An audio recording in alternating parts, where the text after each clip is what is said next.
বলেন ভাই। ভাই প্রবাসী ভাইরা আপনারা টাকা নিয়ে আসেন দেশে, বুঝছেন? টাকা নিয়ে আসেন, এখানে মাল নিয়ে আসেন না। এই যে এত কষ্ট করে মাল নিয়ে আসেন, মাল রেখে দিচ্ছে। বাইরে চোরের দলেরা রে, তোরা কোনোদিন শুধরাবি না।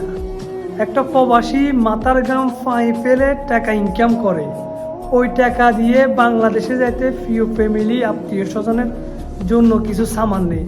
ওই সামানগুলো তোরা যদি ওইখান থেকে লাকিস কেটে নিয়ে যাস একটা প্রবাসীর থেকে, তখন কেমন লাগে?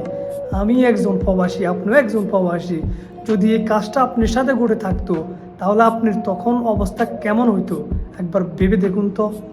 ঠিক যাদের সাথে ঘটতে আছে তারাই বুঝতে আছে কতটা কষ্ট লাগে। এই প্রবাসের মাটিতে মানুষের কথা শুনে টাকা ইনকাম করা লাগে, এমনি এমনি টাকা আসে না। দিন রাত কষ্ট করে ওই টাকা পাঠায় বাংলাদেশে, তাও দেশের অর্থনৈতিক রেমিটেন্স ধরে রাখার জন্য। তারপরেও আমাদেরকে এয়ারপোর্টে গেলে হয়রানির শিকার হতে হয়।